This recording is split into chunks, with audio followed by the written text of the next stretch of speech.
recording.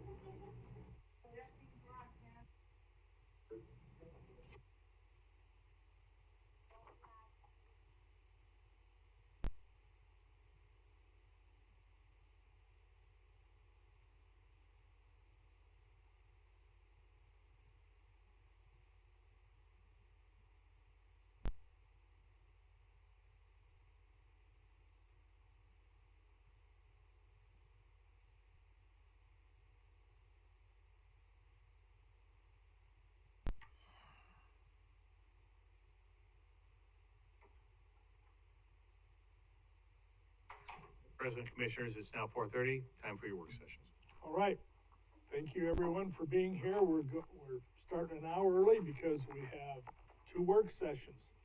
First of which is session number 2 about our impact fee ordinance. And Gary, you the man. Kept seeing Stacy's name up there, and I thought, am I missing something here? So Gary is having Stacy give it such an easy thing. All right, thank you, Commissioners. For the record, Gary Inselman, Deputy Director of Development Technical Services, and this is our session 2 on the impact fee ordinance. So today we'll talk about direction that what we think we received at our last session. Look at what we can revise in the impact fee ordinance under the current statute and within the time frame you've given us, and then look at a few pros and cons to those measures. So what we heard at the work session on October 6th was you want to broaden the use of the impact fees, question the assumptions in the ordinance, review service areas, clarify existing deficiencies, look at pedestrian and bicycle infrastructure, and then again, what can we revise in the impact fee ordinance with statute as is by June 1st. So with broadened use of the fees, short answer is, I guess I need to know if there's something in particular you want us to look at.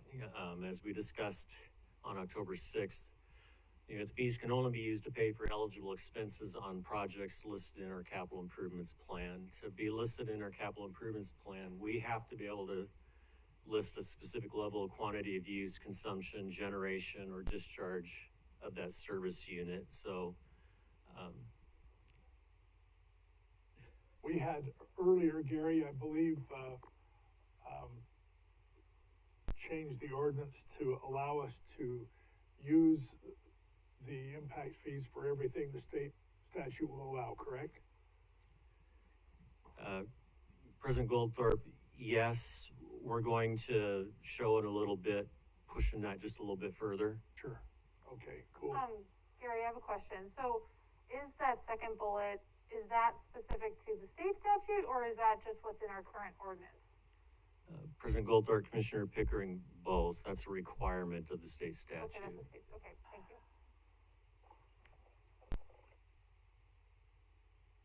So if there is something you want us to specifically look at, we can do that and come back at a future session. I mean, at this point, we're looking at what we can do under our understanding of the statute as is and within our existing confines. Oh, Mr. President, and Gary, thanks. I took up your challenge, and I just was been playing with the statute. One of the things that oftentimes we'll do is we'll come up with definitions because we are using the same concepts over and over again throughout a statute or an ordinance. And so I just tried to think of how could we define things to keep ourselves just as broad as we can under the statute. And so I just played with this and suggested, and I know Steve gave you a copy, just played with some language, thinking instead of defining things as highway, because it's in the code, as transportation right-of-way, because we own the right-of-way, or we're responsible for everything in the right-of-way, liabilities on us. Instead of getting into modes, because my reading of the statute is it's less about mode as it is about your responsibility, impacts to the transportation right-of-way. So let's use that term, continue to re-emphasize that we can only do what the statute allows us to do, but then talk about it in terms of transportation right away. And then that goes to what does this new development, what kind of demand does it create on our obligations in the right of way? And then we don't have to think about what is the demand for biking, what is the demand on cars, what is the demand on all these other modes.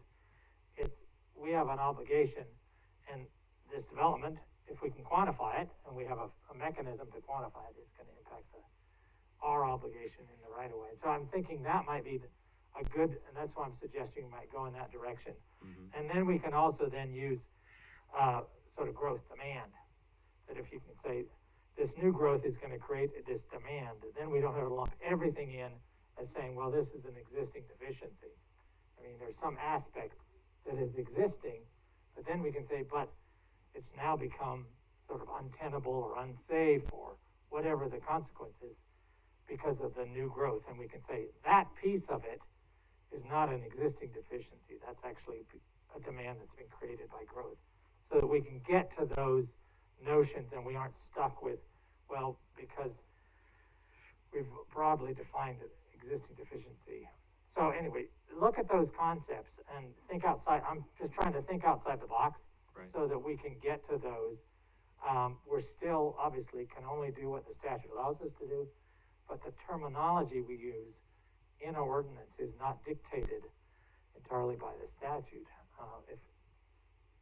Anyway, those are the things. And then the service areas is right. I think the best way to think about service areas is just start with the 7 jurisdictions, 6 cities in the county.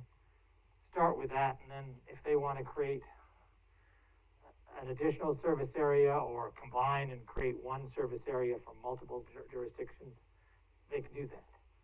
But we start from the standpoint that they already operate from with respect to their authority to assess impact fees for other public infrastructure. So those are the suggestions that I thought, well, how does that work? So by injecting those into the statute. And if anybody likes reading ordinance language, and I know Dave does, I'll give you a copy. Well, that'd be probably okay, as long as we're not going to make a decision on that real quick. This is just. But what I'm concerned about is that if the first one within the right of way, okay, fine. I thought we were always doing that anyway.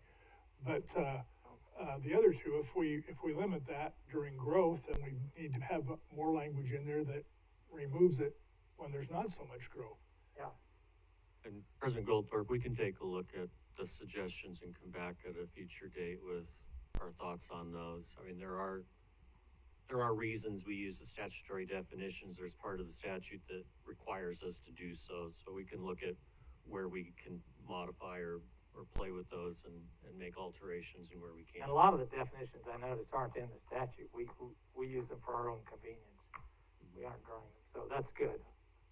And that's my question is, I don't really know what the definitions are for that third bullet. So what exactly is quantity of use, consumption, generation, or discharge of service unit? So knowing or providing the current definitions of how those are used and what those are would be really helpful for me. Okay. And then on the service area bit, I'm sure there's no one way. There's pros and cons to drawing the lines. There's going to be winners and losers and kind of tough things there's going to be tough conversations for sure. So I think knowing and having a variety of service area options, because I know we did transit corridors last time, is that correct? President Goldthorpe, Commissioner Pickering, if you'll give me a couple of minutes, I have some talking points perfect. on that. Okay, sorry. That's all right, perfect. Okay, the next one said to question the assumptions in the ordinance. No specific questions were raised, so if there is something you want me to explain, like the service units and other things, I can come back and do that. If there's something else you can let me know ahead of our next session, we can explain something in much more detail, or I can meet with you separately if you'd like. Probably both. So service areas. They are established by ACHD in the ordinance and in the CIP. So when we do those updates, would be the time to look at that. The last time they were looked at in the 2016 update, our task force did vote and recommend 8-0 that we do our single countywide service area. The CICAC then voted 8-1 to recommend to the commission that we do the single countywide service area. Some of the pros and cons, it is a countywide system. When we did discuss it with the various task forces and the CICs in the past, we had actually looked at some different options where the principal arterials were countywide. Maybe the minor arterials were broken up into a service area, so they do serve slightly different functions. You know, overall, we are a relatively small county. The cities have grown together. One of the problems with having multiple service areas is our jobs housing balance, or how much we're out of balance. Still in our long range plans, there's this huge job growth in downtown Boise and parts to the east, and not enough housing, and we have all this housing growth in the western part of the county and in Canyon County, creating all of this cross-county travel, which is farther than what the service areas would be if we broke it up into 6 or 7 areas. The average trip length would cover 2 or 3 service areas, so you would have demand created by someone living over here traveling through this service area to get their job over here. The only people paying for the projects in the middle service area are the new homes and businesses within that service area.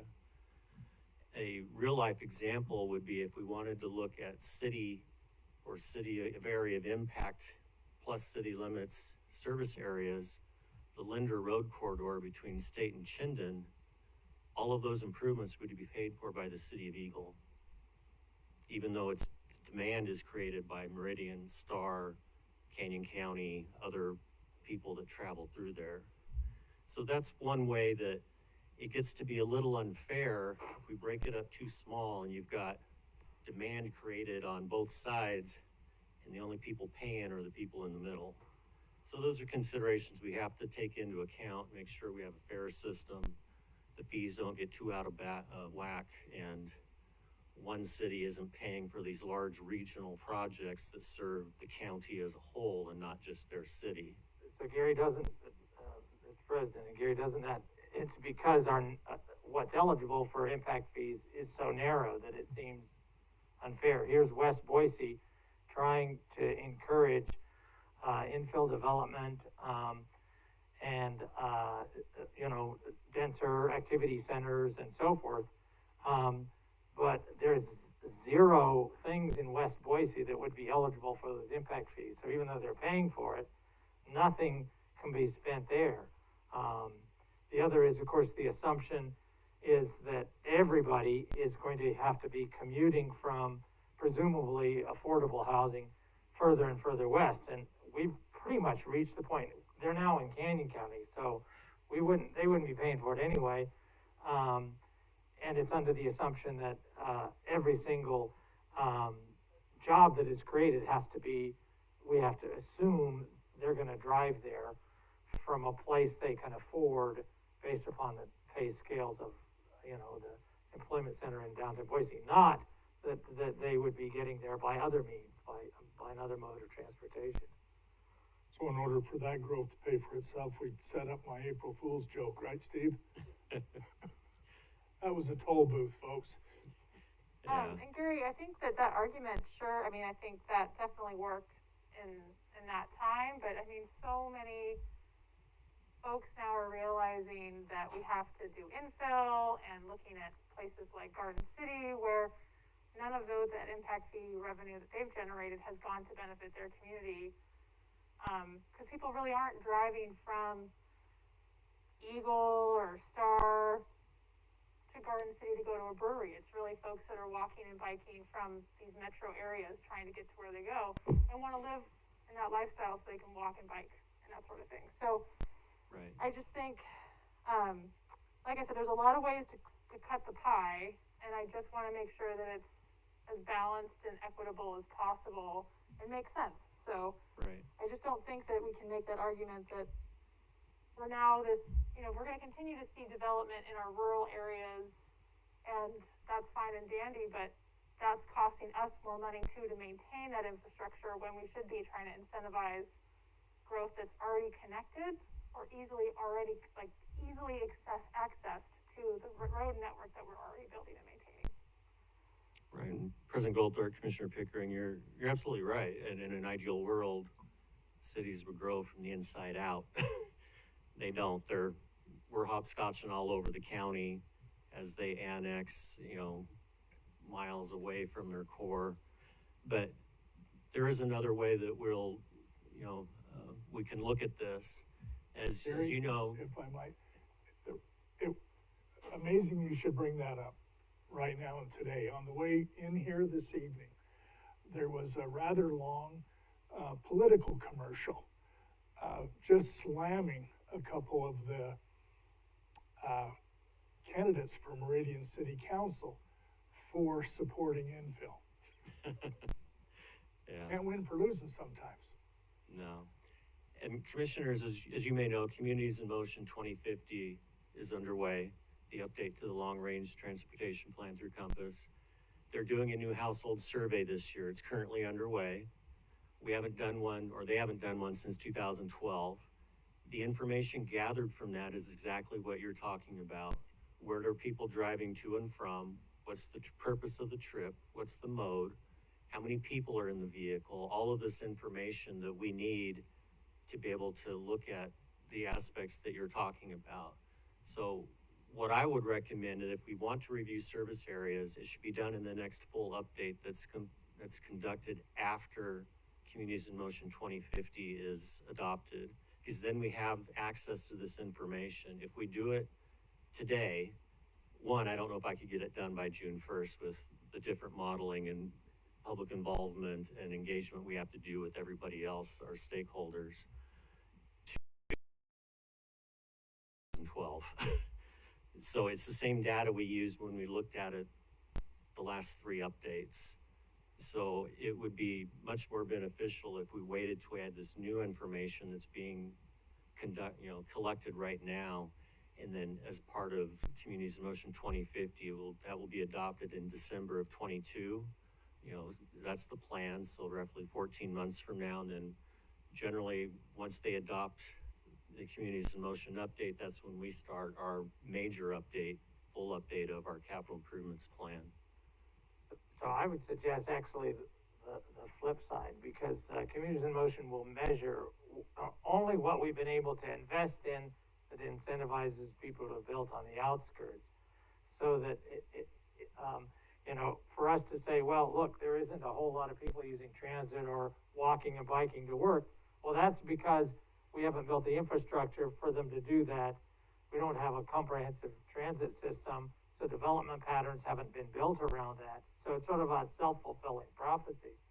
I would suggest, in fact, that what we're ultimately going to get to is a county that we built out everything that qualifies as impact fee eligible, and then the legislature will say, well, we'll just make it dual county, so you and Ada County will pay for stuff out in Canyon County, where people are now, more and more people are coming from.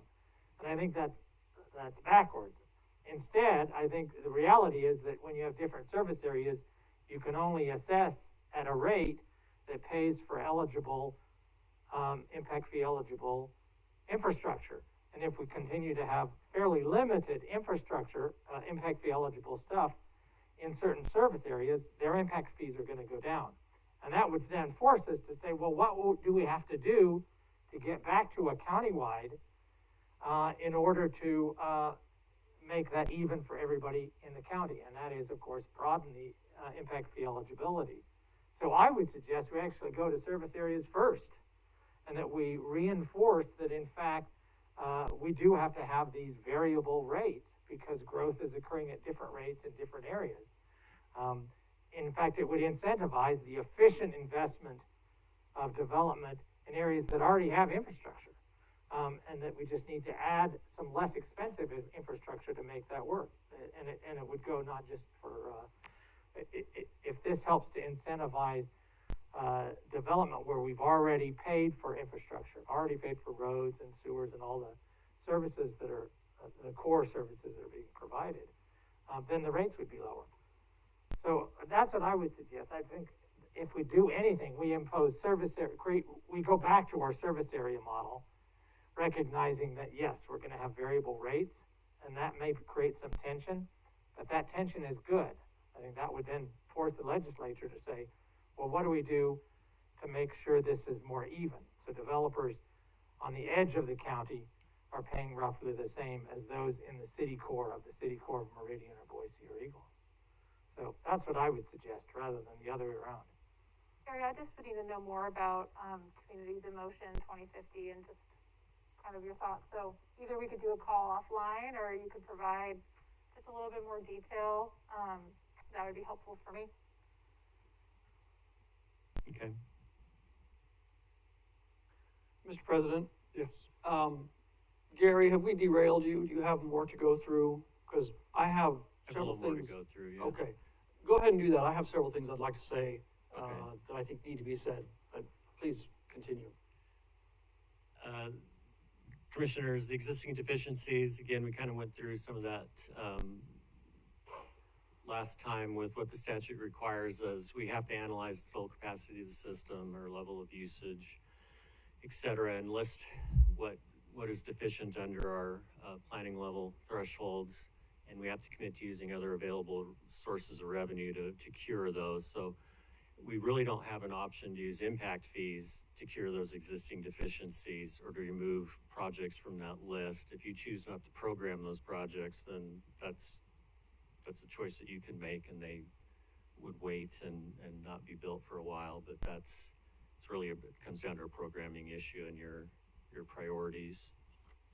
Gary, but if we define deficiency as something that is triggered by increased volume or increased uses in that right of way, where it's not deficient at a certain level of activity, but it is deficient once more people are using that, can we make that distinction instead of just lumping, well, it's a road without adequate sidewalks, so that's an existing deficiency. Well, it's worked fine, it's not really a deficiency until more people are driving on it, and then it becomes unsafe, and now it is. So can't we make some distinction instead of lumping the entire thing into old and new, it's all existing? President Goldthorpe, Commissioner Hanson, as far as sidewalks go, no, we can't, because we're not paying for sidewalks with impact fees now. And, if we do make a differentiation on, it's not all a deficiency or all eligible. We do have roads where it's a 3-lane deficiency. So the pay to widen it from 2 lanes to 3 lanes is general fund revenue. From 3 lanes to 5 lanes is paid for from impact fees. We do that today. That's allowed and what's right, because that's what's necessitated by the new growth. The problem is that we can't use impact fees to pay for what was necessitated by past growth that we didn't keep up with. So it's our fault for not programming projects quicker and building these as the development was occurring. Yeah, well, I would suggest we didn't have any money back then either, because those weren't eligible for impact fees. But at the time they were, Commissioner, and we didn't build them. 50 years ago, 100 years ago, 50 years ago, the growth that occurred in the 50s, 60s, and 70s, we didn't have an impact fee ordinance until 1994, so all that growth, we didn't have an impact fee system to pay for it. And I don't even know when we first adopted our ordinance, so it's not even 1992. 92 is when we enacted ours. Okay, so 30 years. Okay, sorry, I have a thick mask on. Okay, Commissioners, if I could, on pedestrian and bicycle infrastructure, I would like to suggest perhaps we look at it not in what we're not paying for, but what we are. If you look at this example, on a typical 5-lane arterial, we buy 37 feet of additional right-of-way beyond our existing 50 for pedestrian and bicycle infrastructure. That's 4.5 acres per mile we're buying just for sidewalks and bike lanes or multi-use paths, whatever facilities we're going to build. at, an average cost, that's about 900,000 per mile we're spending on that 4.5 acres. The project we're just completed or wrapping up on Eagle Road between Victory and Amity, we paid about 600,000 for the 10-foot multi-use pathways on both sides of the road. We're spending more on the right-of-way than we are on the facility, so impact fees are contributing greatly to this infrastructure, just not for the facility itself. Along the arterials, right? Along the arterials, and that's all we can Not use. the network. That's all Yeah. we can do on our impact fees, because that's what's in our capital improvements plan. So just throw that out there, that impact fees are contributing greatly to this infrastructure. And on all of our projects, when they're built, we include that infrastructure in accordance with your adopted plans, your bikeway plan, or transition plans, our standards and policies. So it's getting built. It's just that 600,000 is being spent out of the general fund. Everything else is being spent out of impact fees.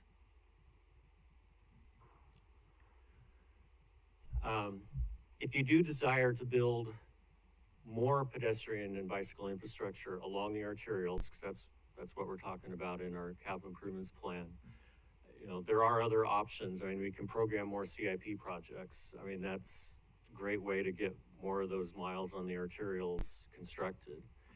If you want to get that ahead of the actual widening of the road or intersections, the major obstacle is the right-of-way, because we don't have it. When properties develop, we get it along the frontage of the property that develops, not the property next door, because it hasn't developed yet. We don't own the right-of-way. If you could prioritize and program, some corridor preservation projects like we just did down Cloverdale in conjunction with Idaho Power. We bought 4 miles of right-of-way along the west side of that corridor to allow them to expand their infrastructure. We could go build sidewalks or pathways in that right now if we wanted to fill in gaps. We own the right-of-way on that side of the road. You could do that along other key corridors if you chose, because that's the limiting factor, is the right-of-way. Or if we did that ahead of time and then a large parcel develops, we can work with them to extend it across the right-of-way that we purchased earlier from their neighbor and connect some dots.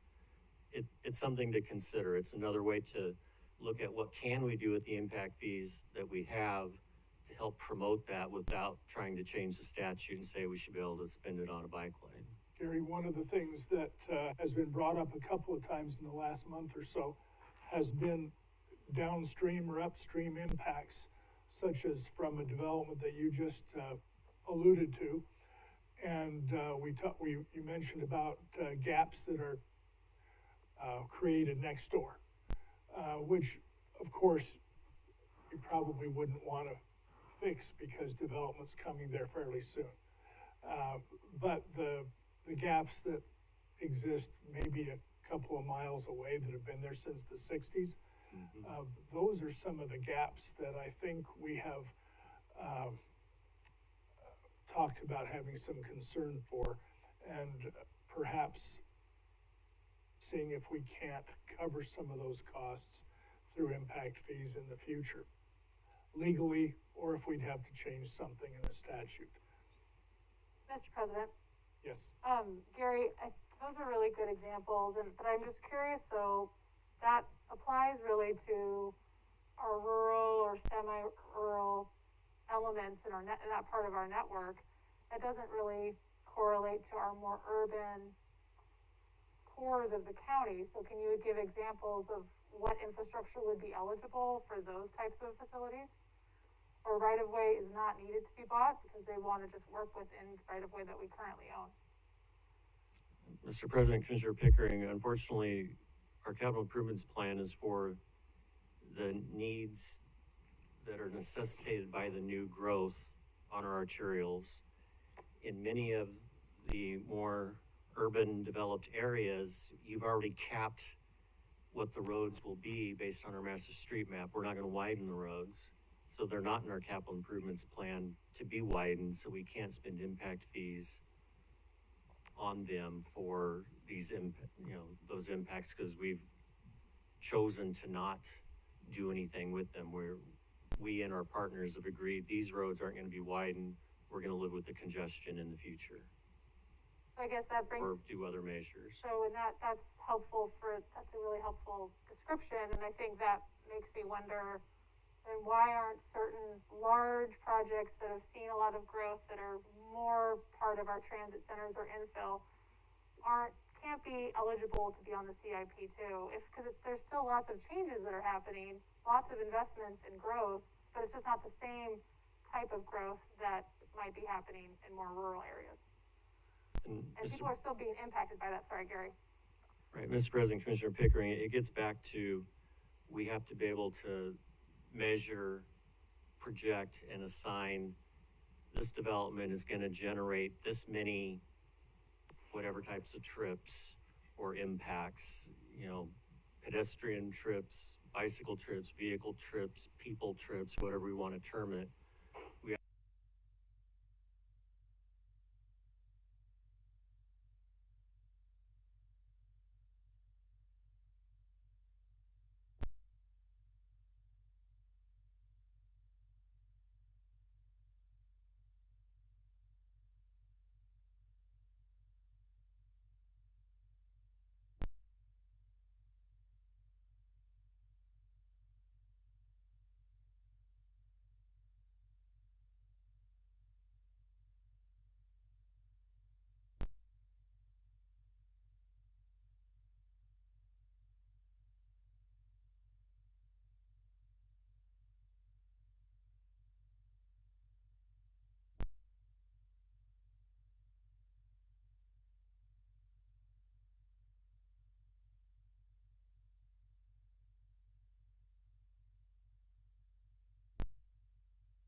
Actually making it worse, because we're saying we're going to keep widening further and further and further to the west and funneling more people on there, instead of thinking, what do we do to accommodate people efficiently in the existing right-of-way? The other is this notion that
Can we make an existing ordinance?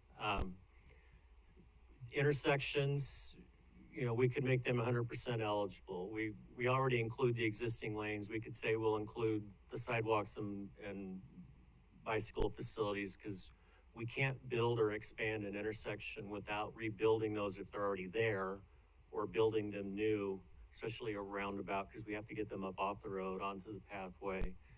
We could look at doing that.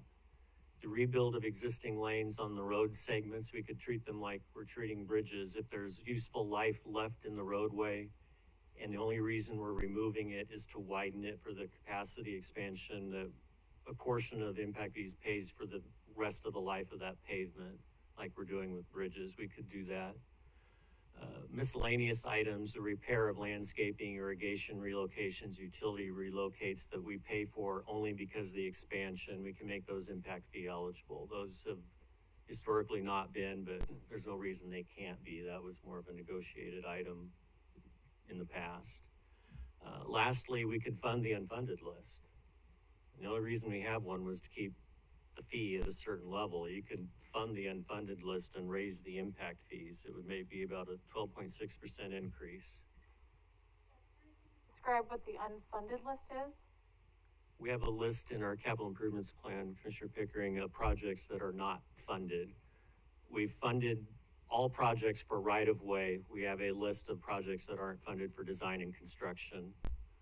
In the past, that was done to balance to what we had available in the general fund revenue to pay those portions of the costs. In the 2020 CIP update, we had far more general fund revenue than we needed, so that there wasn't a need for an unfunded list for that purpose. But we have one just out of what we had expected to reasonably collect out of impact fees and be able to actually fund and to keep that rate at a reasonable level.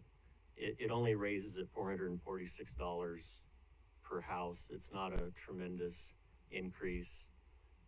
It would generate about $3.3 million in revenue a year if you chose to do that. And Gary, that's based on a full build out, the projected build out of the comprehensive plans of the cities that goes all the way out to 2035, right? Or 2040. 2040, isn't it? President Goldthorpe, Commissioner Hanson, yeah, it's not the full build out of the city's comprehensive plans. It's what they've been allocated through Communities in Motion as part of that growth total and whatever they told us they would grow by 2040. By 2040. So it's actually not where growth is actually happening now in areas where aren't eligible. It's areas that might grow out by 2040. Well, Commissioner Hanson, it's where the cities told us they would grow between now and 2040. They're not always right. Right. But I mean, right now there's cities telling us we're going to grow in a lot of core areas, like Meridian's investing a lot in the downtown development area. Since none of that's eligible, we can't count that, but we can count projected growth down, on the county line south of Meridian and Commuteride. And President Goldthorpe, so pros and cons of these items. The intersections, pros, it's cost that's only incurred because of the expansion. Development communities generally very supportive of our intersection projects. The cons, some people may not agree with the increase in eligibility and increase in the fees. Rebuild of the existing lanes, again, it would pay for a road with service life that's still left in it that we're removing just to widen it. The con, it's very minimal impact. Generally, we're programming our projects to where we're near the end of the life of the road anyway, but there could be circumstances where we're having to rip up a road with some useful life left in it. The landscaping repairs, irrigation, utility relocations, again, they're cost incurred because of the widening. It's a legitimate expense. Again, some payers may not agree with it. It would be a minimal increase, in the 2 to 4 or 5% range. We can come back with what that number would be. And then funding the unfunded list, it does generate additional revenue every year, about $3.3 million at our current levels. Could provide needed improvements faster if we have additional revenue. And again, the con, some payers may not agree with the increased rates, but we're still, even at a $446 increase, we're still just under $4,000 a house. It's still a reasonable rate. So with that, we can schedule a future work session to follow up with some of the items that we discussed today, and I'd stand for any questions you may have. Appreciate that, Gary. And yes, we probably should. I wouldn't suggest that it be any time between now and the end of the year, though. Yeah. Mr. President, Gary, could you send us your presentation so that we can have that for reference? And Dave has been very patient. He said he Yes. had some comments, questions. Yes, I have quite a number of comments. first of all, Gary, thank you for the presentation, and many of these suggestions I like, and I think would be very helpful. I'm not, at the moment, raising impact fees again is kind of iffy in my mind, in part because it's my understanding that impact fees were just raised by 11%. I don't know if I say last year or the year before, in any case, not in the budget that we just recently passed, but the year before that. 13 months ago. Yeah, Right. last year. Right, so, so that's potentially problematic, but here's, I've been thinking a lot about this subject since we first started talking about it. And, I've concluded that number one, our concern about use of impact fees is a problem that has primarily been created by this commission itself. I mean the commission as an entity. And it didn't just start this year, it started previously. By diverting so many funds away from roadway projects and intersection projects and other projects that are eligible for impact fees, by pushing fees over into community programs and so on, that's why we have reduced our use of impact fees, or that's how we have reduced our use of impact fees. Your suggestion about, increase the number of eligible projects, I'm all in favor of that. Your demonstration there showing that, if we raised impact fees, we could get 3.3 million a year to fund these unfunded projects. Well, just this past year, we took 5 million and took it out of roadway projects and put it into community programs that aren't impact fee eligible. And every dollar that we put away from impact fee eligible projects reduces our ability to use the existing impact fees. That's why we have, I don't know, what is it, 8 to 10 million or something of impact fees that haven't been used this past year. It's because we keep pushing money out of the projects that are needed. Now, Commissioner Hansen has said many times that he wants development to pay for itself. I'm inclined to agree. So what are the impacts of development?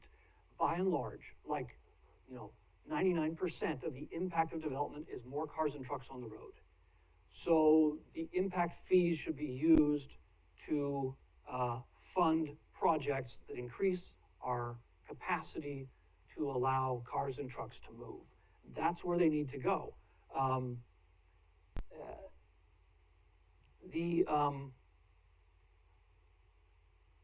That's how this system is designed to work. The impact fees and the comment or the concern that some developers apparently have that, they pay impact fees and yet they're used for a project that's way over here. Well, that's the way the impact fee program is designed. That kind of complaint is kind of like people complaining that, federal gasoline taxes that we pay in Idaho are used to rebuild the interstate in South Carolina. That's how the system is designed. And the projects are done on an as-needed basis, and the fund, those are fungible dollars. The dollars go in, they're not earmarked, each dollar isn't tagged, it has to be used right here by this development. No, the developments bring growth. That growth is primarily cars and trucks. And for that reason, those funds are appropriately used for increasing our vehicle capacity. Even though, and I'm glad to see that there's an increase in bicycle usage and so on. The reality is the volume of bicycle traffic could go up by a factor of 10, and it still would not come anywhere near the capacity of the system we have. You're right, there are gaps in it, but the reality is if we spent all of our revenue for the next 40 years on bicycle and pedestrian facilities, we wouldn't be able to completely get it all together. And at the same time, we would be shortchanging all the drivers who, because of the way this county's been developed, have no choice, no option, well, no choice. The reality is people rely upon their automobiles to get from place to place because we've got suburbia and strip malls. And gosh, it would be nice if the county were developed differently. But let's make one thing clear. It's not the roadway network that's driving development. It's the other way around, because we are so far behind. We're not building big fat highways out in the middle of nowhere and then it gets developed. No, It all develops with this 2-lane farm to market road that was laid out in the 1920s. And that road is completely, you know, at level of service F, and it's got to be widened because of the development. And we've got to do it here and there, can't necessarily do it all right here where this development is. We've got to, you know, we've got to look at it and take it piece by piece and develop the places that have the greatest need. And I hope, and we've talked about this, and I know we're going to talk about it in the future about our method for prioritizing projects. And in looking at that, I have a concern that we're not focusing as much as necessary on the level of service and total traffic. Those come into play, but I think they are diminished in their importance compared to a lot of other factors that have taken precedence away from that. Anyway, that's a slightly different subject. Let me get back to what I'm saying here. The increase in traffic volume of cars and trucks on the roads because of development is quantifiable. And let's be honest, this bicycle and pedestrian level of service concept that we have pursued is not a quantification of anything. It's entirely subjective. It's like the difference between the score in a basketball game versus the score in a gymnastics meet. The one is a judgment call, the other is who put the ball through the hoop the most times. One you can measure, the other is a judgment.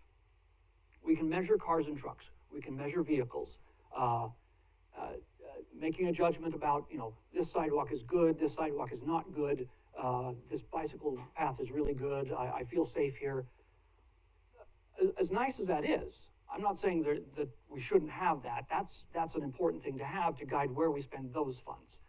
But because we have taken so much of the funding away from these roadway and intersection projects that need to be built and the widening projects, that's why we haven't been able to use all these impact fees. That's the problem we've created ourselves, we, the commission itself as an entity. Right now, according to my calculations, and we had a presentation earlier, but the numbers have gone up because of our new budget that was passed, it appears that we're spending something like 46% of all of our capital improvement money on bicycle and pedestrian facilities. It's not that we shouldn't be spending money on those things, but 46%, that is way out of whack. It should not be at that level.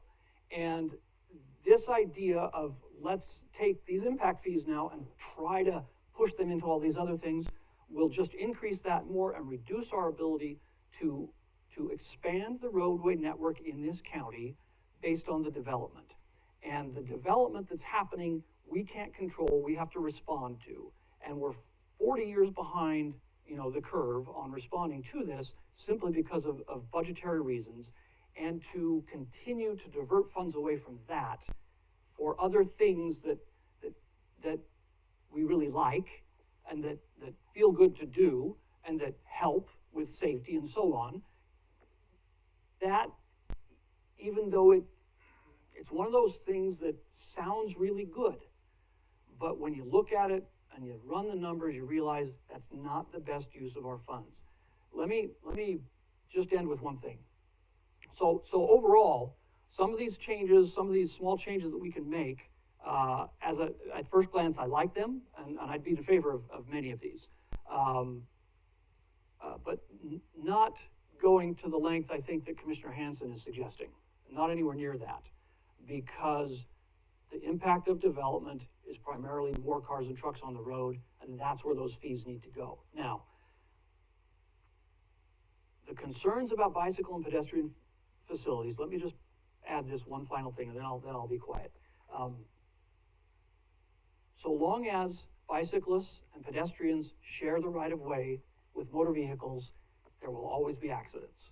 So long as we have imperfect drivers in imperfect cars on imperfect roads in imperfect conditions, there will always be accidents, not only with automobiles and trucks, but also with bicyclists and pedestrians. Some time ago, I saw a documentary about Walt Disney and his Epcot concept. The Epcot Center that was built was not his original concept. What he was trying to build was a city. You know, the experimental prototype community of tomorrow. That's what Epcot stands for. And the concept of the city was a very dense commercial center, commercial core, with residential all around it, and even some high-rise, you know, apartment buildings inside. But in that core, you had 3 levels. The street level was only for pedestrians and bicyclists. Below that, all automobile traffic was on the level below that. And all truck traffic was on a 3rd level below that. The reality is that the only way we are going to ever prevent bicycle and automobile accidents or auto pedestrian accidents is to completely separate those uses. And gosh, that would be great, but the amount of funding required to do something like that is astronomical, and it's just, obviously it can't be done. You could build a new city that way, but there's no way that we could do that here. There's just no way. And since that's an impossible imaginary thing here, right now, we've got to deal with what we've got right here, right now, which is a county that is primarily spread out, and people are using the roads for commuting and so on, and we've got to make the wisest use of the limited resources we've got and put them toward the biggest demand that we've got, the biggest needs that we've got. And even though lots of people want to have, you know, improved bicycle and pedestrian facilities, and we are improving them, we've gotten lopsided in where we're putting the priorities. That's my 2 cents, and that's why I think we should not seek to make wholesale changes in the way the impact fees are being used. Some of these changes, yeah, I'm good with much of that. But to try to say, yeah, we got to be able to use them for transit and for this and that and the other, I think that is unwise. Thanks, Dave. Before I forget what I'm thinking, I want to make one comment, and that is that 8 years ago, I might have agreed with most of what Commissioner McKay just said.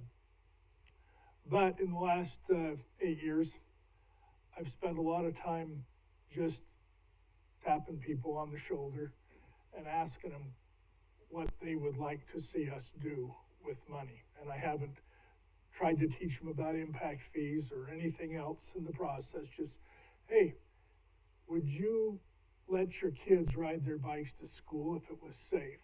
I've yet to have someone say no. I have also yet to have someone not tell me, in most cases, how unsafe it was. So that's where I developed my own personal philosophy that if we built it, they would come, meaning some, in many cases, as you've seen with some of these little asphalt facilities, that people are using them. And so that's, you know, and I would agree we don't need to have any kind of a wholesale overhaul of the impact fee statute or ordinance, that there's a few little tweaks that we're going to do, and away we'll go. And that's all I have to say, but I think we've, and I'll ask the director, who's out pacing like a father outside of a maternity ward, waiting for the sheriff. I'm guessing that that we've probably ruined Brooks' chance. No way. Oh, here he is. We've probably ruined Brooks' chance to have a good shot at her presentation, at least right now, because the sheriff is due to start speaking to us in just a couple of minutes. Let's hear from Brooke. Yeah, Brooke was. Wait, just a second. We have a schedule that's messed up right now, and I'm going to make a suggestion, and that isn't to put the sheriff on at 6, but I don't know if we can ask the sheriff when you know, Bruce can find out what how much time he plans on taking. If we plan on giving this sheriff the same courtesy we gave the police chief last week, I would suggest that we go ahead and begin at 5:30. We're not going to have an administrative report, as the commission already knows, unless we have questions, and that'll be handled after our regular meeting. But if Brooke could hang around and give this presentation after our regular agenda. Could you? Okay. Very good. And Thanks, we just Brooke. solved that problem. Worth waiting for. Thank you, Gary. Director, Sheriffs. can we meet the sheriff a few minutes early? I'm sure he'd be more than happy to do that, Mr. President. All right. We're glad you're here. You're much younger than your picture looks. Oh. I'm sorry. Thank you. Okay. Kidding. How are you? Good, good to see you. Welcome to the Ada County Highway District. Thank you so much for having me. I appreciate the invite to kind of get to know you just a little bit. And we'd love to know more about you, so take it away. Okay, I don't know how much you want to know, but just a real quick overview, and I apologize. Mary's probably heard this spiel a few times, but just a intro. I raised in Idaho my whole life, raised in a little mining town in North Idaho, and came down to Boise in 1995 to attend BSU, and my wife and I never left, and continue to have our whole family down here. I started with the sheriff's office 21 years ago, and worked my way up through the ranks, starting in the jail, going up through sergeant position, which is first line supervisor, ran a canine, did a lot of drug investigation things, and ended up in my last gig was the chief of police in Eagle. Still, with the sheriff's offices, that's one of our contract cities, and then found myself here in July after the last sheriff vacated his position. We had that really nice, fun little process that got me the appointment. So here I am. One of the things that work-wise that I always tell people, as far as the sheriff's office goes, I overuse the word culture over and over. I know I overuse it, but I'm very much dedicated to the sheriff's office, the product we put out to the public as far as service and making safer places for people to live, work, and play. I believe a lot in that, our vision statement, and I believe a lot in hiring the right people that fit into our culture, that gives service to the public that they deserve. So that's kind of in a nutshell who I am, and I'd love to hear any questions you have about the agency, or any things that you want to pick my brain for. Well, I have a comment, and that's that with the number of years that I've sat on the ACCEM with the sheriff, whoever the sheriff was at the time, I am amazed at what a tight working relationship that the highway district has had with the sheriffs. And I know Brooke Green is one of the big reasons for that, because of what happened in 2016 and 17 with the winter there, and how tightly we were joined at the hip, trying to make sure certain really bad things didn't happen. Right. And I'll tell you, I was absolutely astounded and thrilled to see how that worked, and to have been a little teeny part of the decision-making processes there. Right. So I'm glad you're here. Thank you very much. I appreciate that. Yeah, Mr. President, I have a couple questions. Sheriff, it's great to meet you. Happy that you're here and in your Thank position. you. I just have some questions. We had the chief of Boise PD here, and we talked a lot about just the things that he's seen, deaths, accidents, near misses, things like that. And I brought up and I asked him, how does he coordinate with you guys? And, of course, you guys talk a lot and work together, which is amazing. But I just would love to hear your thoughts and your observations, because obviously you're dealing with a more rural network.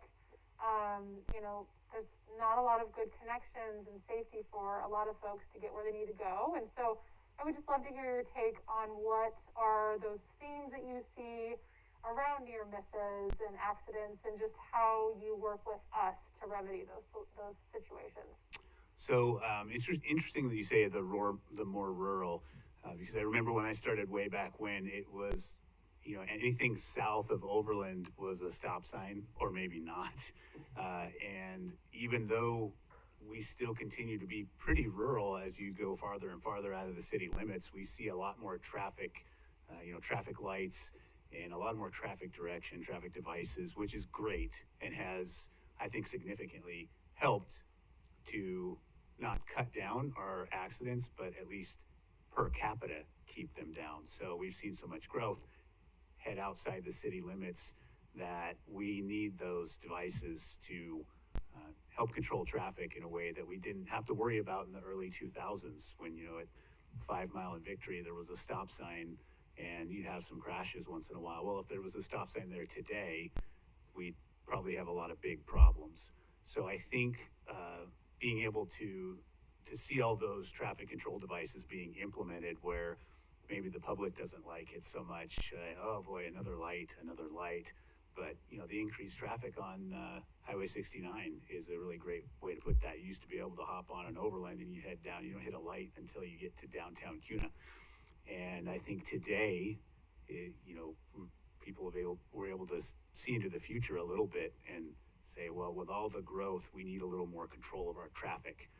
So though we still have a lot of rural roads and some of them do have stop signs, I think putting those devices in has helped curb those crashes. Now, with the growth becomes more crashes because we have more people on the roads with, you know, with cell phone use.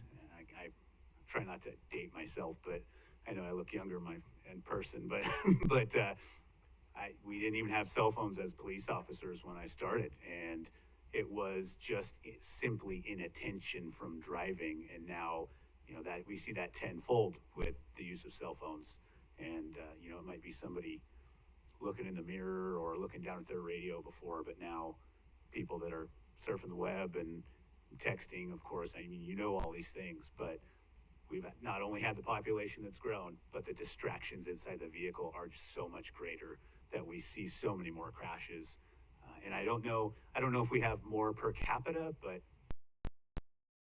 we have increased crashes. That's really helpful. Could you just illuminate, like, how do you coordinate with our staff on crash data or anything like that? Because Boise PD, you know, they have a process. I'm curious if you have a process as well. I believe we do have a process through our crime analysis unit, or our data analytics unit.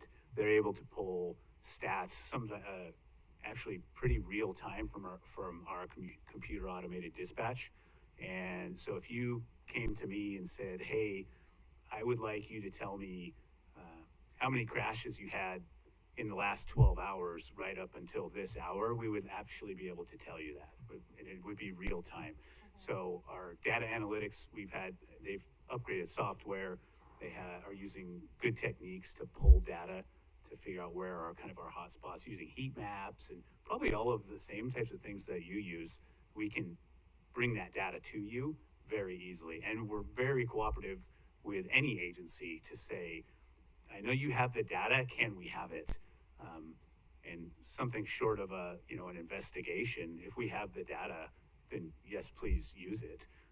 We just had probation and parole come to us this week and say, hey, we know you have the data and we don't have the means to mine it. Will you help us? Well, it's in a matter of public safety. Yeah, we'll go ahead and do that. We're not going to build a silo and hold our data for ransom. So anything you ever need where we can capture it, you can simply get it from us. That's really helpful to hear, because I know we're going to be trying to, because the thing is, we know our staff are working with your teams and other folks, so that's exciting, but sometimes that doesn't percolate up to the commission level to inform our decisions about where should, you know, our priorities be, or is it this intersection versus this intersection that should be rebuilt because of the number of crashes. So I'm sure as we design that process, we'll be connecting with you because your data would be very helpful for us to make better decisions.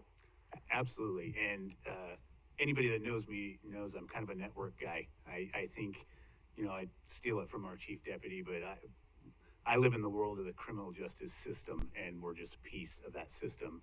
And it's all about public safety. That's what the criminal justice system is. And so if there's a piece that improves public safety, like ACHD needing to know, hey, where are our hot spots here for crash? Does this traffic control device even work properly? You know, if we have that information, then you will get it. It's a part of public safety. So we're a small cog. Love it. And which mining town are you from? What's that? Which mining town are you from? It's this giant town of Mullen. So it's up in Shoshone County. About 800 people, pretty steady over the years. Not much growth for a very long time. But I was going to say there's not many of us. I'm from Kuski that make it down this way from North Central or North Idaho. Yeah. So good to see somebody. Yeah, I usually get a little excited when people say they're from a mining town too. Something about it. I don't know. Hardworking folks, you know, blue collar. Mr. President, Yes. if I may, Commissioner Pickering, I didn't want to cut you off if you still have questions. Oh, Thank you. Sheriff Clifford, it's great to see you, Good to as see you. always. I'm just so proud of you. As you know, I'm a strong believer in partnering and collaboration with other agencies and jurisdictions, and I know you are too, so I appreciate that. So in that vein, we really are looking to establishing that routine relationship with the Sheriff's Department and carrying that forward so that we can be a resource for you and vice versa. So to that end, with something like maybe, I know with the Boise Police Department, we've just started where staff is going to start attending their weekly briefings. Maybe we could have somebody, you or somebody from the Sheriff's Department come in quarterly, monthly, touch base with us. Maybe we can kind of define those roles, but I think we really are interested in having a very strong relationship with you and the Sheriff's Department going forward. So I think we could connect with Director Wong, the staff, and kind of figure out how that's going to look with our interaction with the Sheriff's Department, because I think that's critical. Yeah, I would agree wholeheartedly, and we've actually started to do that with some of our other outside stakeholders, where we've seen a little bit of the, not relationships crumble, but you just start disconnecting. The one off the top of my head is, the prosecutor's office. We work so closely with them. So Jan Bennett and I sat down when I arrived and said, hey, you and I need to meet monthly just to sit and talk about, what the topics are that rise to our level. And we do that regularly. We just have a standing meeting. So I'm up for whatever. I think that would be beneficial to do, Absolutely. and just how we can better help you and assist you, especially when it comes to enforcing ACHD policies out there with the speeding and the signage, et cetera. But it's just good to keep, because we overlap in what we do. And I think just to have that relationship, and if we can do something more on a routine basis. So I'm glad you're open to that. Yeah, I'm probably a big fan of cementing something. Like, hey, we will go in once a quarter, or we will meet with a few of the commissioners, once a month. I'm up for any of that. It kind of helps people schedule around. Yeah, absolutely. Once in a while we need to make a connection when everybody gets busy with all of the vast things that we all do, and it gets lost, and you may meet once a year, and I don't think that's good enough. Yeah, so it's good to know that that door is open. Absolutely. And continue to build those relationships. So thank you very much for that. I'll tell you one thing why I was very grateful to hear you talk about data and how quick you can not only mine it, but regurgitate it. Yes. We had a situation I did where I needed some accident data for a particular area, and was given some numbers. That was the latest data, and I couldn't believe it because it's real close to my house, and I probably witnessed that many wrecks. Right. I'm not sitting on the corner, And so the Sheriff's Department mined some data, and it turned out it was either 3 or 5 times what we had been told, because we went through the state system. Right. And that's, as you know, might take a year. Yeah. So, yeah, thank you very much for that. No problem. Mr. President? Yes. Sheriff, likewise, thank you for being here. It's great to meet you. Let me just sort of kind of to follow on Commissioner May's comments.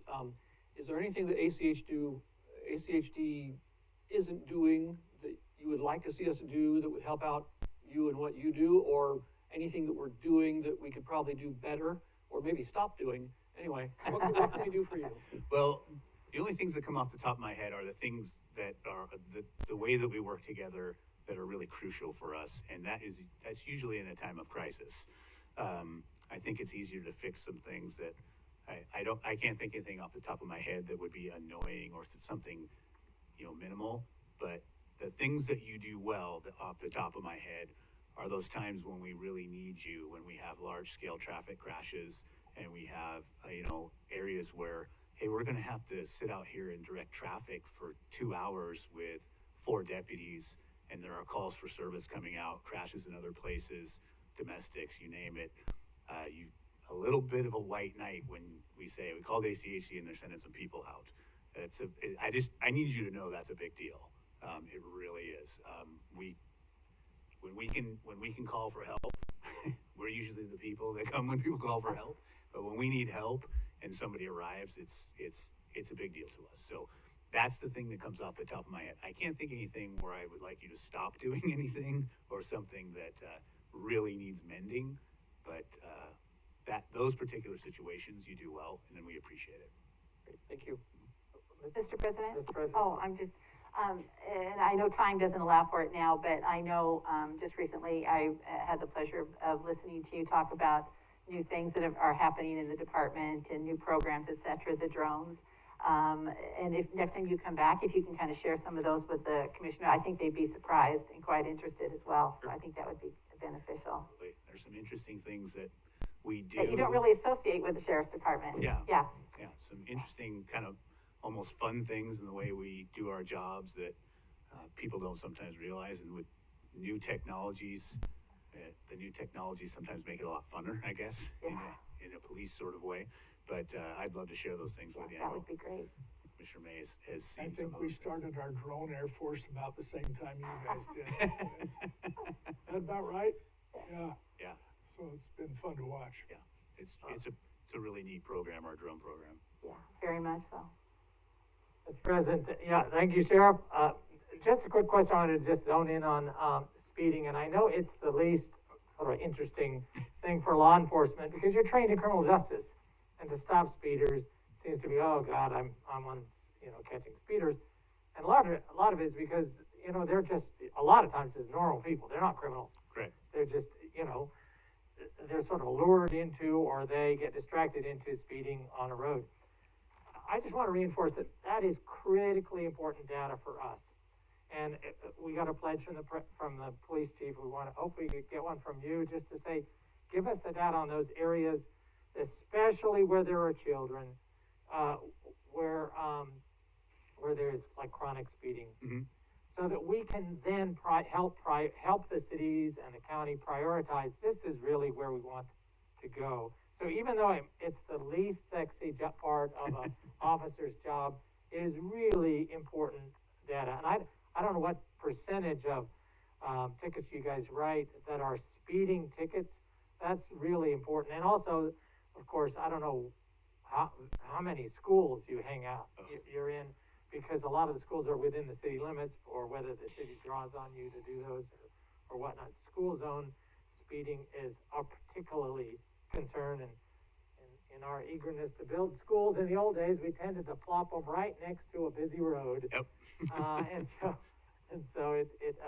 So that's really, really important data to constantly share with us. So tell your officers, we super appreciate the work they do addressing speeding, because it's not entirely just some evil person who wants to drive fast. There's a lot of factors that come into play. Just like you say, there's so many more things that draw their attention inside the car instead of outside where people are walking. And unless we design the roads in a way that forces them to focus on it, otherwise they're going to hit the curb or hit a tree, then next thing you know, they're going through a 25-mile-an-hour zone at 35, 45. And then maybe, or maybe not, 9 times out of 10, not, there's a sheriff's deputy back there with a speed gun. Right, and you're correct. And we do spend a lot of time in school zones, especially in our contract cities.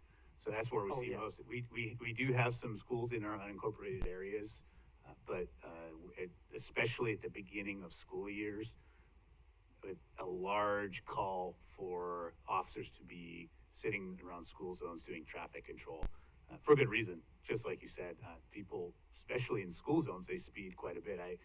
Every time I drive through one, I think it's like 200 feet that you have to slow down. You can speed back up when you get on the other side. But I think, and we can also mine some of that data.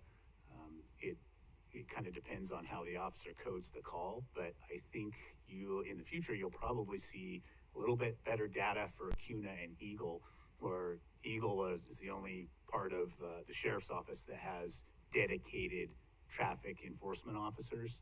So that's what they do all day in lieu of an emergency or something, where other officers are taking other calls. I certainly can't speak for the mayor of CUNA, but the rate of growth that they have, I would say they probably start looking at traffic control officers as well. So you'll see that increase at the sheriff's office in our contract cities. And then, of course, as this with growth, I mean, that's the key word, right? And we'll probably see that in unincorporated as well.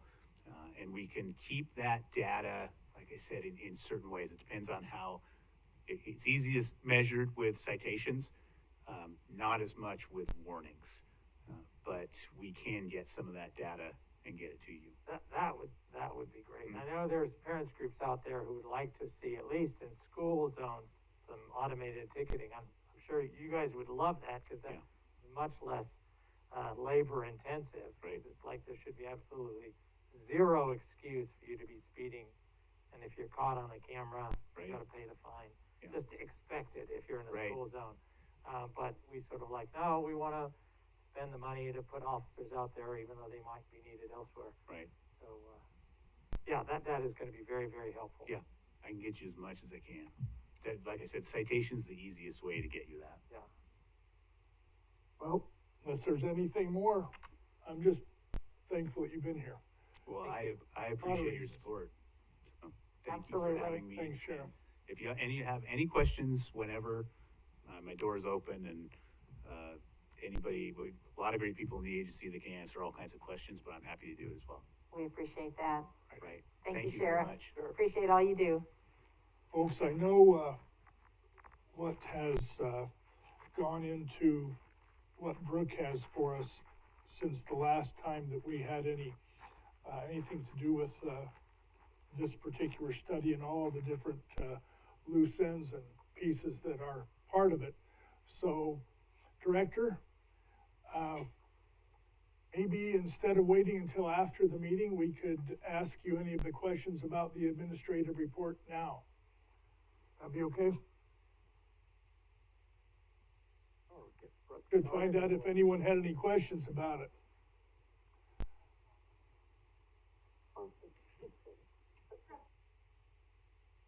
Mary, Dave, Alexis, Jim, did you have questions for the director on this?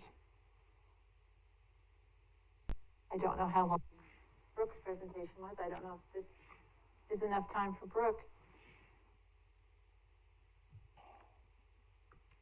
Hey, it's a busy afternoon. It is. No police were hurt. Yeah. I guess we don't. Well, very good, Your Commissioners. lucky Thank you. I day. greatly appreciate the opportunity. Thank you. Thank you for coming. Yes, thank you for coming. We've got 14 minutes till we start. Well, now can we get started on Brooke and then? Yeah. Might as well. And then Okay, I just know for a fact I don't want to shortchange her, because No. I really. Actually, I hope not. And we can continue Oh. questions after this too. You guys know where to find me. Hi, well, it's a good afternoon, good evening. It was afternoon at 4 o'clock, but it's a pleasure to be before you. For the record, Brooke Green, Transportation Planner within Projects and Planning.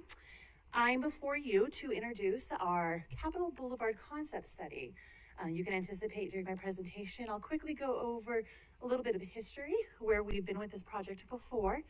As this is an ACHD's first time visiting this, I'll also go ahead and give you an overview of some of the concepts back in 2015 that we examined, although it's not necessarily the only projects we'll be looking at moving forward, and then just conclude quickly with the actual schedule.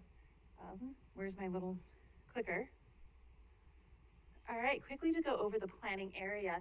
It is all of Capitol Boulevard, no further north than the Greenbelt, and no further south than Rose Hill Road. However, there's a couple things.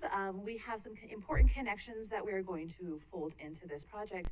That will be the connection to Federal Way, existing multi-use pathway, as well as the connection up onto Crescent Rim. There are several new attributes that are coming in. You've got Shoshone Bikeway, but you've also got the city's desire for a connection into Albertsons Park. So our stakeholder core team, I do want to highlight all the folks that we've brought to the table. And this core team certainly participates in our discussions as we move forward. BSU, CCDC, as this part of this is in the Urban Renewal District, Valley Regional Transit, City of Boise, as well as several neighborhood association representatives. You've got Southeast Boise, Depot Bench, the Lusk District, and we have invited a Central Bench. They held an election last week, and so now we know who their leadership is, and certainly invited them to the table. So why Capitol Boulevard and why now? So ACHD heard the desire from our partners and expedited this project. We moved it forward as soon as we could. Hence, while I'm here today to have this great conversation.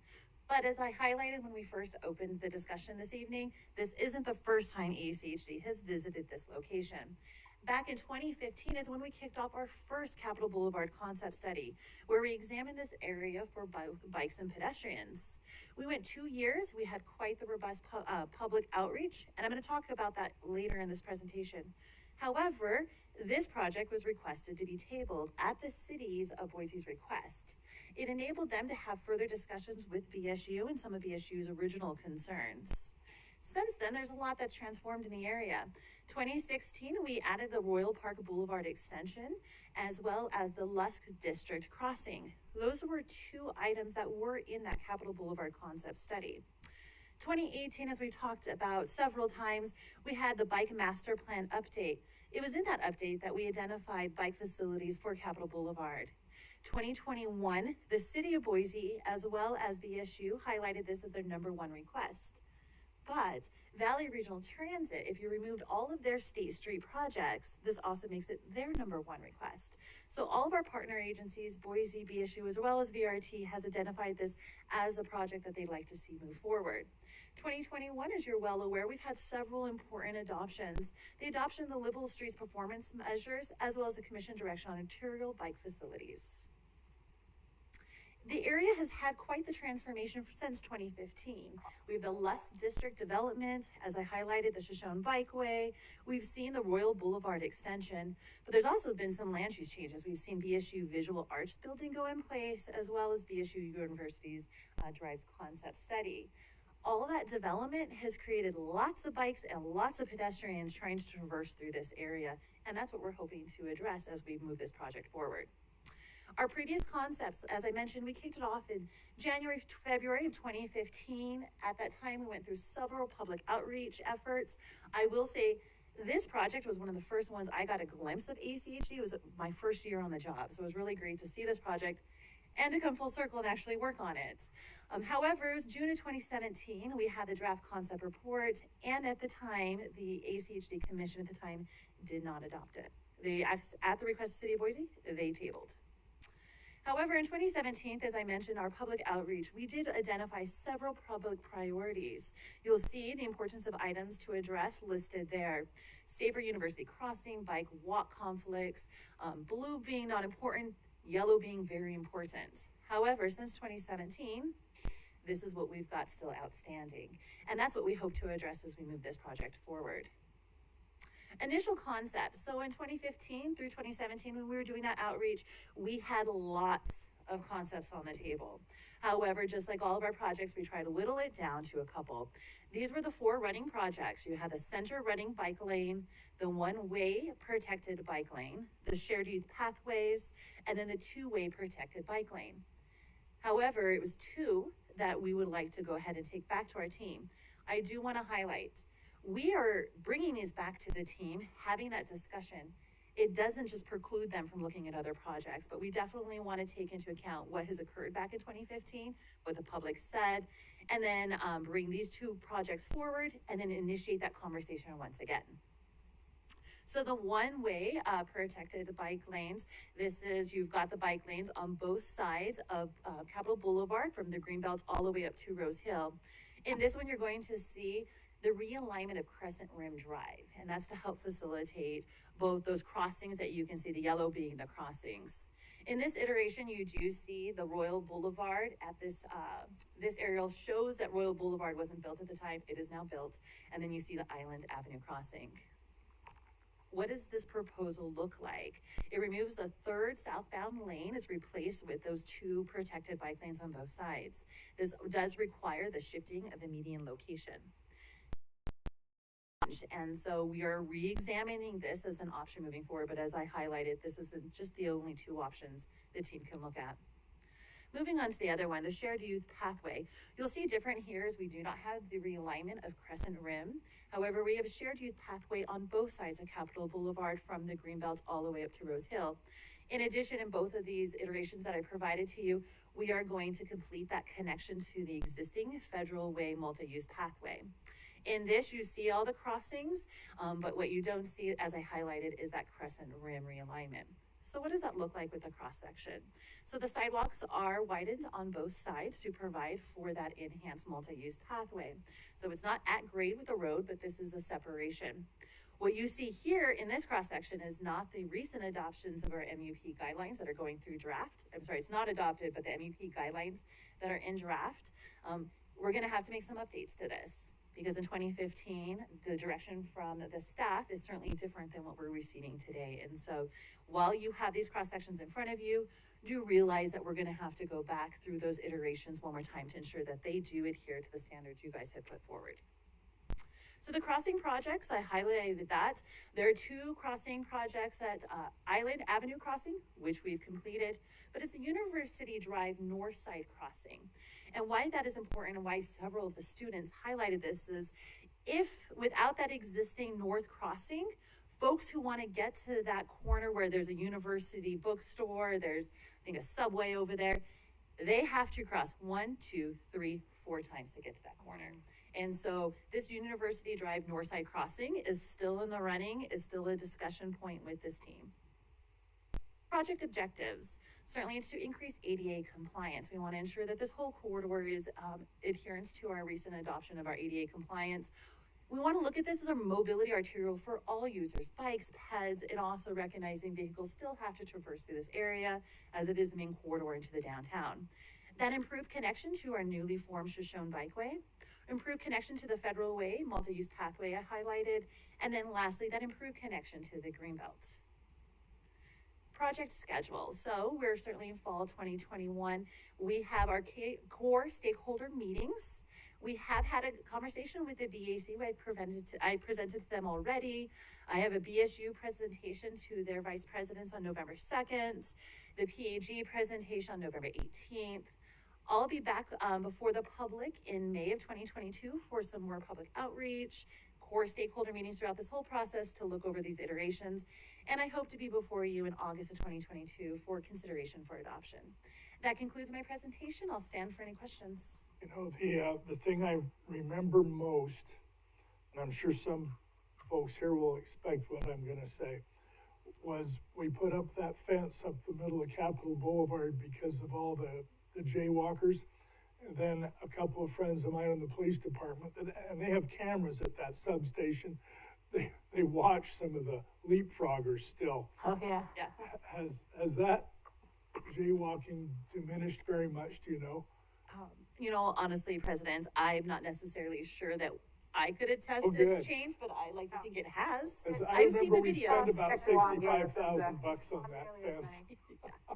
I've seen the videos and they're pretty nimble, so. Yeah, nimble, that's a good one. Brooke, great presentation. I was able to watch your BAC presentation and I really just enjoyed, I appreciate you inviting the Central Rim and all that good stuff too, so thank you for doing that.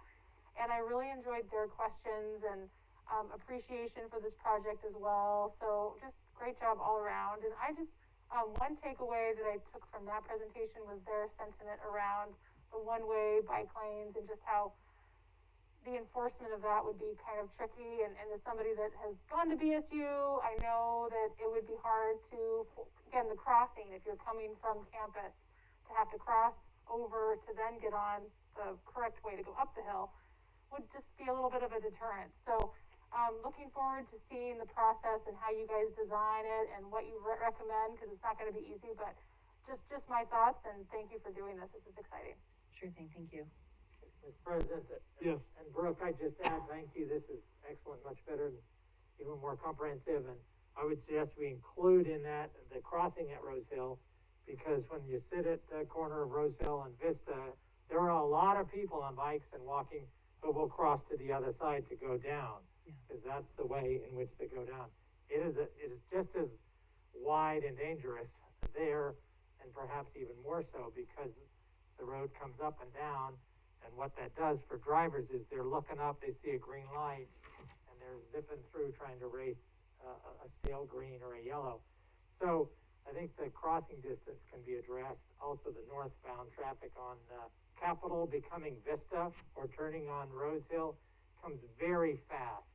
And it's unnecessarily wide at that point. I think reconfiguring that to tighten up those corners could really enhance the safety of the start of the, whatever system then moves down the hill, down Capitol. So I would suggest we include that intersection in the analysis of the effectiveness, because if it becomes too dangerous at that intersection, a lot of what feeds into it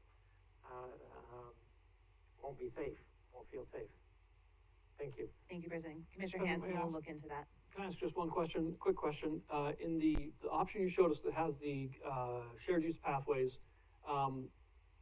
just for my information, why is the realignment and reconnection of Crescent Rim Drive not included as part of this option? Is it because of a median or something like that?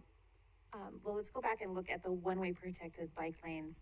There was a lot of folks who need to be able to cross. So if you're coming off of Crescent Rim, and to Commissioner Pickering's point, we need to give them the ability to get to the other side to go down on the appropriate protected bike lane. These are one-way in both direction. And so that's why that crossing there is so critical and why they have to realign it. In this case, let's go back to the shared use pathway. It's not as important to give them that opportunity to cross to get to the appropriate bike facility. They can get on the multi-use pathway and continue down into the core of the University Drive. Oh, great, thank you. Sure thing. Mr. President, I just have one question. The separated bike lane, would that be like the ones down on 8th? Yes, that is exactly what, well, the team, I'm sorry, President, Commissioner May, yes, to your point, it potentially could look like that, although I don't want to preclude what the team's going to look into. Sure. At the time in 2015, when these concepts were put forward, these renderings, we didn't have that protected bike lane that you have on 8th Street right now, and so certainly that's something that we can explore as an option, and I'll leave it to the team to help us with that guidance. But that's kind of the concept that would be presented. Yes. I do like those. Those are nice. Brooke, always, thank you so much. Impressive, and excited to see this project progress. So thank you for enduring and waiting. For sure. It was worth it. Oh, my husband. Okay. I was like, he's waiting for me somewhere. So. Thank you, Brooke. Thank you. Take All care. right. Well, I'll tell him it's his boss who delayed us, so. Okay, well, thanks again. Thank you. And we'll see you again soon, I'm sure.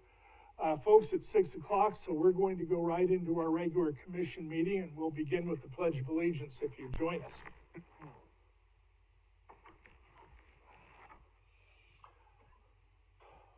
I pledge allegiance to the flag of the United States of America and to the republic for which it stands, one nation under God, indivisible, with liberty and justice for all.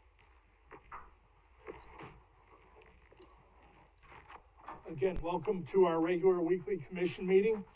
I'm going to do something slightly different because usually at 5:30 I ask the commission if, as a whole, if they have any questions or comments or concerns about our agenda. And what I'm going to ask them to do is, when I ask for a motion to approve the agenda, which will be just here in a minute, that they ask those questions if they have any at that time. So is there a motion to approve the agenda as written? So moved? Is there a second? All in favor? Aye. Aye. Any opposed? All right, then we'll go into the consent agenda. And items on the consent agenda are considered to be routine and will be enacted by one motion. There will be no separate discussion on these items unless a commissioner or citizen so requests, in which case the item will be removed from the consent agenda and placed on the regular agenda. All consent agenda items are commission action items unless noted. We have a motion to approve the consent agenda. Mr. President, I move that we approve the consent agenda. Is there a second? Second. All in favor? Aye. Any opposed? The motion carries. So we'll go into the regular agenda items, which also are action items. Our first item is the South Meridian Neighborhood Bicycle and Pedestrian Plan, which we've been talking about for some time. And Edinson but tonight we're going to be requested to adopt it. So Edinson, take it away.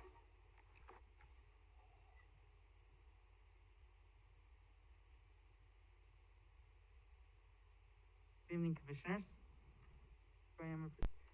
My name is Edinson Bautista, ACHD Senior Transportation Planner. This evening, I'm presenting to you the final recommendation for the South Meridian Neighborhood Bicycle and Pedestrian Plan. We spent the past 5 months, nine months in the community of Meridian, identifying opportunities for enhancing bike and pedestrian facilities. Staff is confident in the process and the plan produced, and recommends the adoption of the South Meridian Neighborhood Bicycle and Pedestrian Plan as written. The South Meridian planning area is shown in this slide. The light polygon delineates the planning area, which follows the city limits south of I-84. During the October 20th Commission work session, staff provided an overview of the tools used to collect public input and the result of each of the efforts. In summary, the public outreach effort consisted in 3 main components: a school outreach, which surveyed a total of 297 students, an online comment period, which collected a total of 122 comments, and an online open house, where staff presented to the public the proposed project list and collected input from 40 participants for bike projects, 19 participants for pedestrian projects, and 20 participants for crossing projects. Overall, through this neighborhood plan process, we received a total of 535 comments. The plan identifies a number of bicycle and pedestrian improvements, including the low-stress bikeway projects, bike facilities along corridors like Victory Road and Locust Road, sidewalk projects throughout the South Meridian area, and crossing projects at key locations like Locust Road and Palermo Drive, Lake Hazel Road and Discovery Park, and crossings at major roadways where the low-stress bikeway intersected.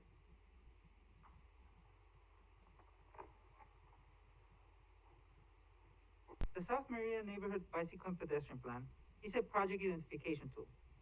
Projects will be evaluated in program as part of the Integrated 5-Year Work Plan and the budget process, in close coordination with the City of Meridian and West Ada School District. Staff recommendation is to adopt the South Meridian Neighborhood Bicycle and Pedestrian Plan as written, and with this, I conclude my presentation. I'll stand for any questions. Commission, any questions or comments for Edinson?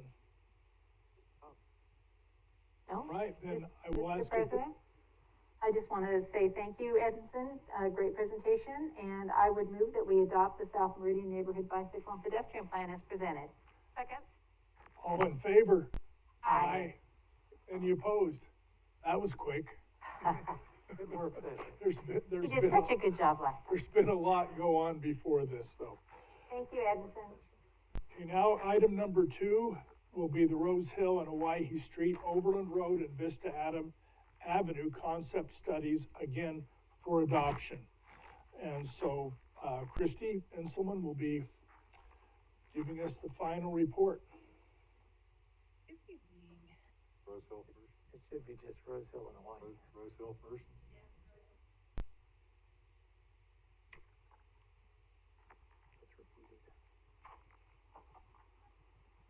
Okay. I can do this without ripping my earrings out. Right, good evening, Mr. President, Commissioners. For the record, Christy Enselman, Senior Planner. So I am here this evening to go seek adoption of the preferred concept for Rose Hill and Owyhee intersection. Just as a reminder, so we were here a couple weeks ago to talk to you about this intersection. So this concept was developed because there were issues at the intersection. And those were safer crossing conditions for bikes and pedestrians, with a need for increased visibility. Some additional items that came out of our public outreach were a request for slower vehicle speeds and an improvement of turning movements. So for the public outreach, we did have quite a few stakeholder meetings. We held multiple online surveys, as well as public involvement meetings, with 68% overwhelmingly saying that this intersection needed some improvements for those that walk and bike. So the recommended alternative is a mini roundabout with RRFBs, which is a rectangular rapid flashing beacons.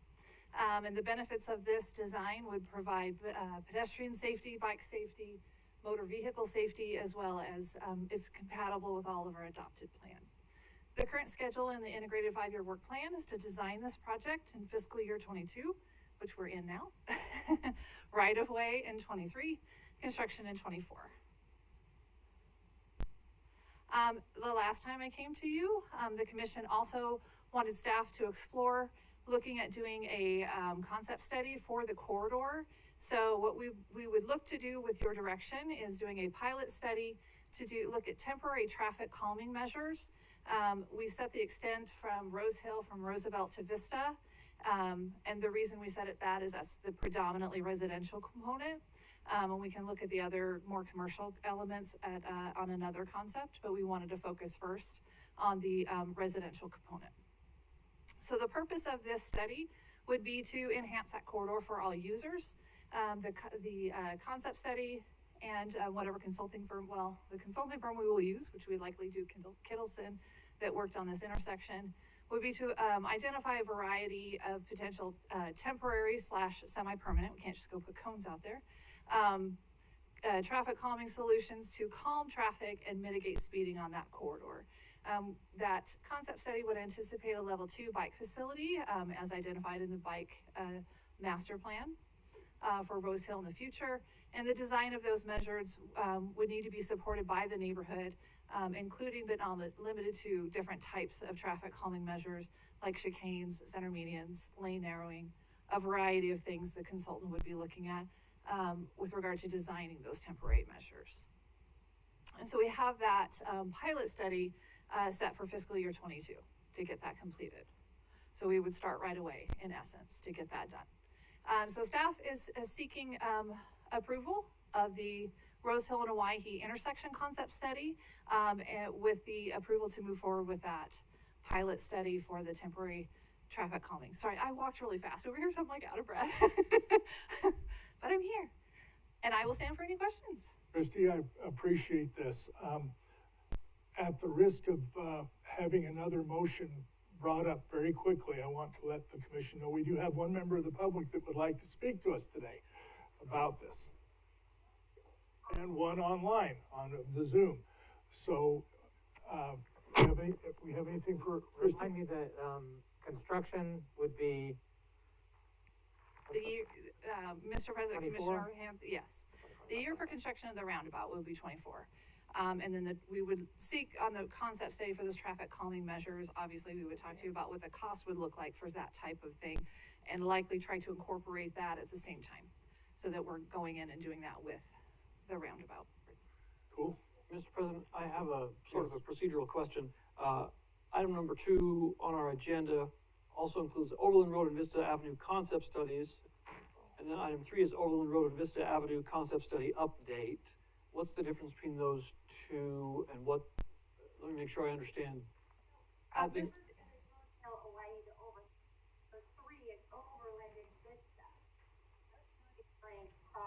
Yeah, Mr. President, Commissioner McKinney, there should just be one additional concept study after this one. There's no update for the Overland and Vista. It's just the preferred adoption.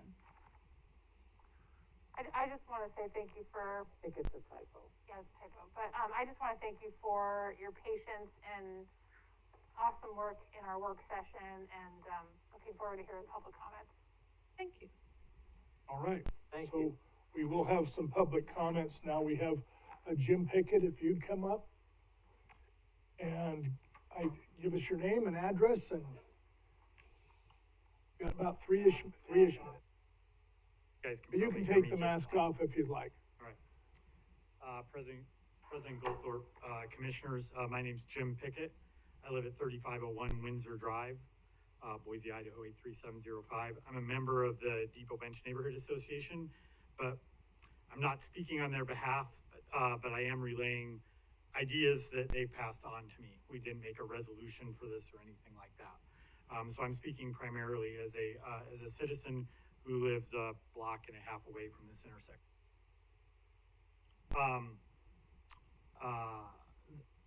I'm voicing my concern on the design option selected. I'm worried that it doesn't meet the desire to improve pedestrian safety at that intersection. The selected design option, I can't find anything in my travels in Boise that is really comparable to this intersection. It's unique, and drivers are going to be confused when they get to it. I'm afraid they're going to take, not go around the roundabout, because they're expecting a large roundabout. They're going to take left-hand turn before the island, or the roundabout island, or they're going to do some other odd behavior that pedestrians are not going to, erratic behavior that pedestrians aren't going to expect. It seems like the design is being used as a beta test for maybe other parts of the city. I'm also concerned about the pedestrian crossings. They're quite a ways back away from the intersection now.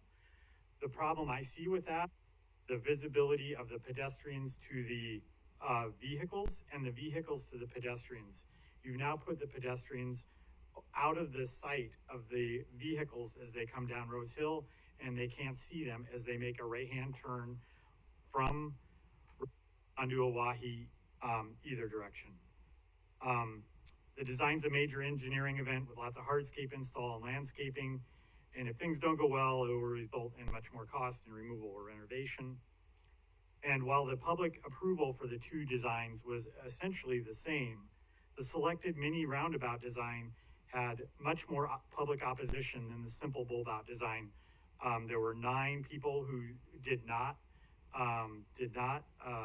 approve of that design for the roundabout versus 1 for the bulb-out design. I do appreciate the commissioners adding a more thorough review of traffic calming on the corridor. I think that also goes into the previous presentation, which wasn't part of this meeting, but it is interesting nonetheless because the speed starts going up the hill on Vista Street, and it just continues down the whole corridor through that which is a residential area. Thank you for listening, and I stand for any questions. Any questions? Thanks very much, Jim. Thank you. Yes. Stacy, you have someone online to address us? Yes, we have Nina Schaefer. Welcome, Nina. Hi, thank you, President Goldsport and Commissioners. I currently live off of Peasley and Rose Hill, and I'm a commuter of all modes along this corridor, including biking, walking, driving, and public transit. I do frequently run into conflicts along Rose Hill due to the high speeds and blind spots that impact visibility between vehicles and pedestrians on both ends. So I want to express appreciation to you and the staff and the consultants for going forward with the traffic circle recommendation, as well as adding the Appendix E to develop a temporary concept plan for Rose Hill. I think the two of those together is a lot stronger than the one, just the traffic circle, as Jim mentioned. I think it alone won't solve a lot of the problems we see on that road. And I think an example of that would be the crossing that we have on Peasley and Rose Hill. We don't see a strong improvement of people speeding or stopping for pedestrians on there. So I am supportive of this traffic circle and Appendix E, and I hope to see you guys pass it. And I do want to add a quick aside that somewhat relates to this. Recently on that Peasley and Rose Hill intersection, there was a button that was broken, and so it was allowing it was making the audio speak, but it wasn't signaling the lights. And I learned about this because my partner was nearly hit in the crosswalk thinking that the lights were on after hitting the button and hearing the voice activation.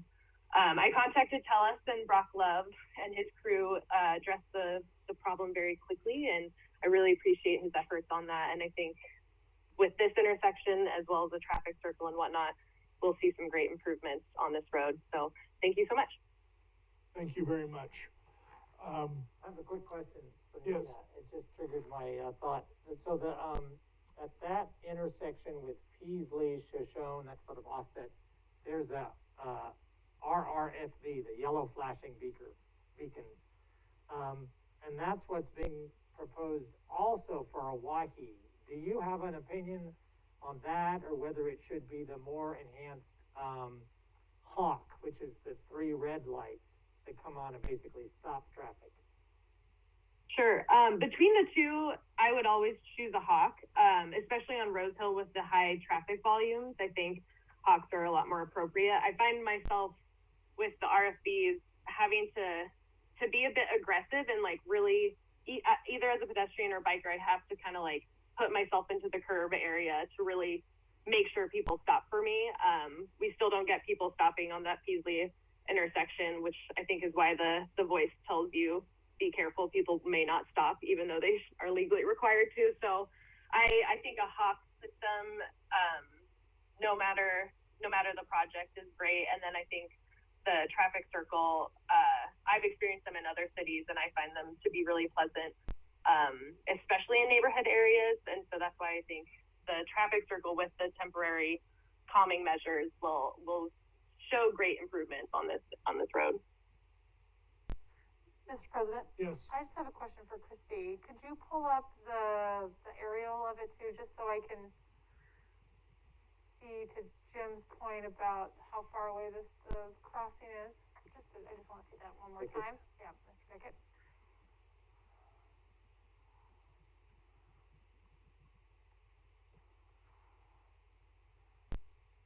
Do I go backwards? You put me on the last one. If you can just start it from beginning, that would be great, and I can go to the slide.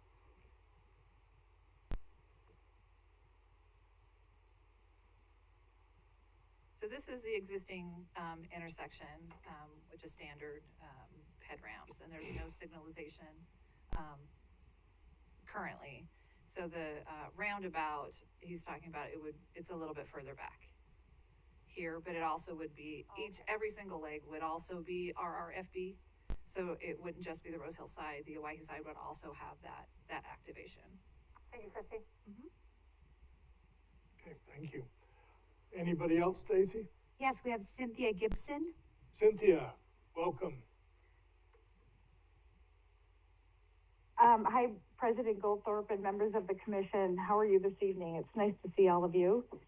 My name is Cynthia Gibson. I live at 2004 9th Street in Boise. I don't live in this neighborhood, but I have spent some time walking along this corridor, and I fully support this design. I am really thrilled to see this. I think a mini roundabout in this intersection is ideal. I think it will improve pedestrian safety, and I think it will slow motorists down. I'm also really excited to see about the temporary traffic calming. And I think that this corridor, the volumes and the speeds are high. In order to manage those speeds, you do need to have multiple areas along the road to slow those cars down. So doing temporary traffic calming is a great way to see what's going to work. So I fully support this project. I'm excited to see it. And with that, I will stand for any questions. I don't have any, Cynthia, because I actually agree with you. Thank you so much. And we do have one more. One Mr. more. Scott Sword. Scott.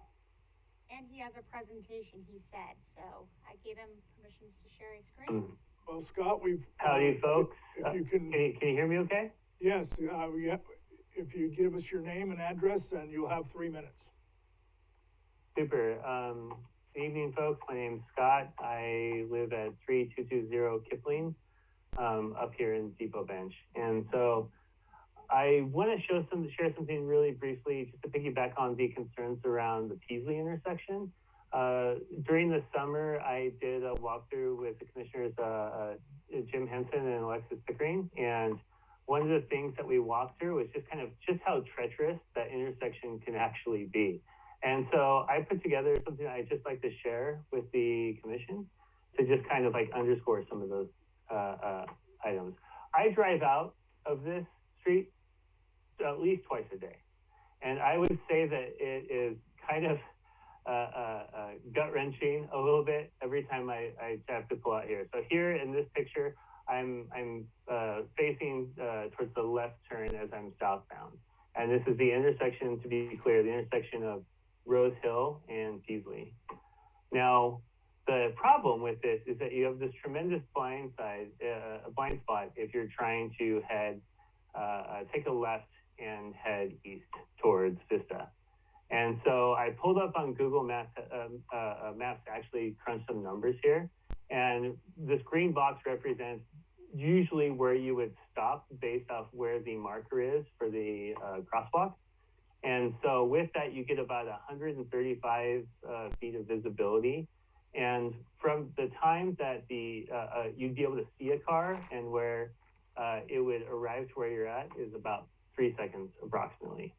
Now, as you are sitting right there and you're trying to pull out, that gives you, if you count in your mind, okay, I look, it's clear left, 1,000, look right, 1,000, and then to go back to the left and to pull out, that gives you just enough time to pull out into oncoming traffic. And that's assuming that folks are driving at 30 miles per hour on this road. Oftentimes folks speed. So it's just, you gotta dart out there and just pray someone doesn't T-bone you. The second image I have right here is really kind of, and if you stand at this intersection and watch it for a moment in time, you'll see most folks pull past and block the crosswalk in order to get an extra 30 more feet of visibility, which buys you about another second's worth of safety to pull out. Overall, this entire intersection feels pretty dangerous and pretty broken. I have 2 daughters, and as they get old enough to drive, like, I might have to instruct them to just simply not pull out of here. And I'm, to be honest, I'm surprised that we don't see more accidents in this area. And I just wanted to bring this up to the commission, and just as much as I brought it up to Jim and everyone else when we were doing the neighborhood walkthrough, because it's something that when you really kind of see it, when you're there, you can really get an idea of just like how blind and dangerous this intersection really is. And it's further exacerbated by other obstructions like cars parked or overgrown bushes and stuff like that. So this is more anecdotal commentary, but that's just something I thought would be beneficial to share with the commission tonight. And thank you everyone for your time. Okay, Scott, I do have a question for you, and that's if you have any comments about the item at hand. About the traffic circle? Yes. I do not have any comments about the traffic circle. Okay, thank you. Mr. President, I appreciate Scott having those pictures. Well, this was not for the item at hand. I would rather not have this as a discussion item right now. Actually, it's item Appendix E. This is one of the spots on Appendix E. In fact, Christy and Director Wong joined me and Cynthia on the exact same Okay, spot. go ahead.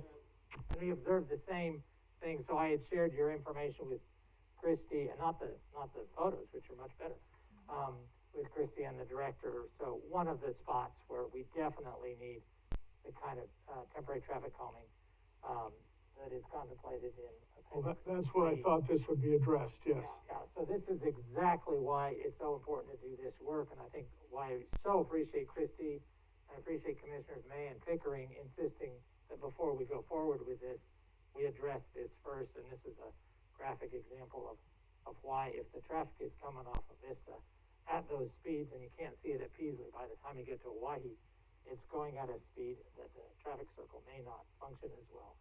They just need to know there's a critical crossing there, and then there's going to be another crossing a little further down, and so I appreciate Scott, you bringing in this data. I just want to echo that. Thank you, Scott. I just really appreciate it, the visuals, just the work that you've done in that, and not to completely copy what Commissioner Hansen said, but it helps elevate the importance of the entire corridor, so appreciate that. Okay. Well, you're welcome. Appreciate the time. Questions or comments? Is there anybody else to address us? So then the matter is appropriately and properly before the commission for a motion and discussion. Close the public hearing. Yes, thank you. I will close the public hearing before we do that. So since it's closed, let's do that. Mr. President? Yes. Just a comment. A concern was expressed about the mini roundabout concept, and concern that it was kind of a test installation. just for information, we have lots of mini roundabouts all over the city. I don't know the exact number, but I'm familiar with several, and we've got lots of them, and they actually work very well. And in fact, the mini roundabouts are the least complicated ones for drivers to get accustomed to, because it's just, you know, it's all right turns, and they work very well. And so I think this is a great thing. So I would be happy to move that we approve, adopt the Rose Hill Street and Owyhee Street concept study. Is there a second? Second. All in favor? I just wanted to offer a little debate and say thank you. What I really appreciate, and I think we can deal with this so efficiently now, is the really good discussion we had in our work session. And I just want to really appreciate that, you know, I think it was Commissioner May's suggestion that this be incorporated, and it was, and to move forward rather than to pause. And I really appreciate, Christy, you spending the time out there with me, the director, with me, after neighbors, and I know Jim Pickett was one of those neighbors, and to actually see and feel what it's like on the ground, and then to say, yeah, let's move forward with developing these concepts, because I know Kittleson's done this stuff before. This is their expertise. So I don't think it'll be difficult for them at all to analyze. And I know that there's going to be lots of information from the neighborhood, and I'd be happy to pass it on to Kittleson to make sure they incorporate this. I would highlight, I think that will get to Jim's concern, which is my concern too, which while there may be roundabouts in the county, there aren't these smaller, in tight urban context, traffic circles. The only ones I'm familiar with were on Northview back in the 90s. That people didn't like them. They weren't dealt with, and yeah, people did turn left in front of them instead of around them, and so they have to be designed in a way to make that very difficult. And with a regular roundabout, you can actually steer the lane to the right. It's a little harder with the traffic circle. So what I'm hoping is the design of the traffic calming speed management features for cars going towards it as they race off of Vista and have to slow down, or if they race off of Franklin and have to slow down, that they'll be prepared by the time they get there. They're only going 25, so they can navigate it, and they'll look up. And guess what? There's people in the crosswalk. So I agree with Jim's concerns, and I'm hopeful by working with the neighborhood on the traffic calming, we can address those. Because the visibility, those are the things you said, increased visibility of pedestrians, speeding traffic on Rose Hill and Owyhee, and turning movements at that intersection. All three of which can be addressed with the traffic calming study, and I look forward to a presentation. I hope we can. And I would hope, from my question to Nina, you probably heard me, that we don't completely eliminate perhaps the possibility of because of the volume, the use of a hawk at that point. Because like the sound on the RRFB, they say, you may cross, but people may not pay attention, whatever the language is. They may still not do it for you. Whereas we're trained, when we see those 3 red lights flashing, most drivers are trained, I need to stop, look around, where are the people, and then move on. Whereas the flashing yellows, they're almost like, by the time they react to it, they're already in the intersection. So I just want to appreciate that we went through this process. I really appreciate Commissioner Goldthorpe scheduling this for a comprehensive discussion, and therefore we can move forward on, I think, a much better solution for the corridor and for the neighborhood. Thank you. I would agree. And since it's been moved and seconded that we approve item number 2, and I would ask that we have a vote. All in favor? Aye? Aye. Any opposed? And the motion carries. We'll go now into item number 3, and Christy's not going to move even an inch. I might turn. Which is the Overland Road Vista Concept Study Update and Adoption. And yes, this is also a public hearing. Christy. Okay. Good evening, Commissioners. I'm here again for the Overland and Vista Concept Study Preferred Alternative Adoption. Again, Christy Inseman, Senior Transportation Planner here at ACHD. Again, just a quick reminder of why this concept study came about is there's an intersection there that has what's called a free-ish running right with residential homes that directly access an arterial network, which has created issues with access to those homes. There's an accident history on this free-ish running right. There was visibility issues for pedestrians and cyclists, and the turning movements were not great because it didn't have a receiving lane on the other end. So similar to the last presentation, we had public outreach where we met with quite a few stakeholders, which in neighborhood plan or neighborhood groups, the residents, business owners in the area. We held 2 online surveys and a public involvement meeting with the overwhelming majority saying that 60% saying that safety is extremely important to address at this intersection.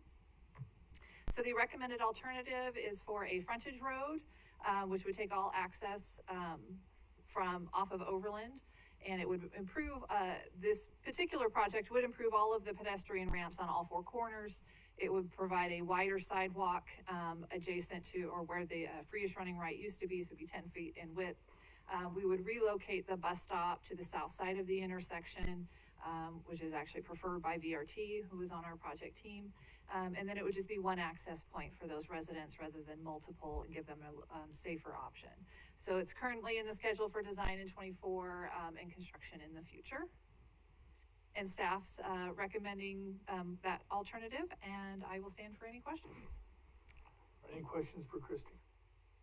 Mr. President, one question. Sure. Did we, remind me, in our discussion of this previously, did we resolve the concerns about snow removal on that shared access driveway? Commissioner, or Mr. President, Commissioner McKinney, it would be treated similarly to a local roadway where that's on the lowest priority for that removal. So as a practical matter, it's going to be the residents' job to plow that in case of major snow. Correct. So, okay. Off the sidewalk. Right. Anybody else? Just thank you, Christy. No, thank you, Christy. I just want to echo on the record my concern that, because, you know, it's a full block of development, commercial development on the other 3 corners. I think it's only a matter of time, and my concern is, you know, we're maintaining basically a private driveway for 3 residences. Ultimately, I assume they'll get grandfathered in if somebody buys all those and makes it commercial. They'll get that free driveway, and although they may petition us to vacate it, they at least have the primo access off of Overland that the other 3 corners don't have a private, publicly operated driveway. But that's mostly because we're trying to fix a bad decision that was made probably 70 years ago. Back when there were residences on all 4 corners. But they decided they wanted to make that one, because that was the east-west highway. There was no interstate. That was it. Yeah. Overland. Okay, are there any other questions or comments? Nope. There's no one. Is there anyone here in the audience that would like to address this item?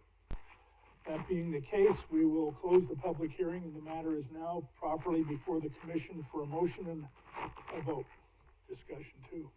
Mr. President, I move that we adopt the Overland Road and Vista Avenue concept study. Second? All in favor? Aye. Any opposed? The motion carries. Okay, the last Christy. item on our agenda tonight is public communications, and is in the public here or on the Zoom that has any item they would like to discuss with us. Seeing none, meeting is adjourned. 38.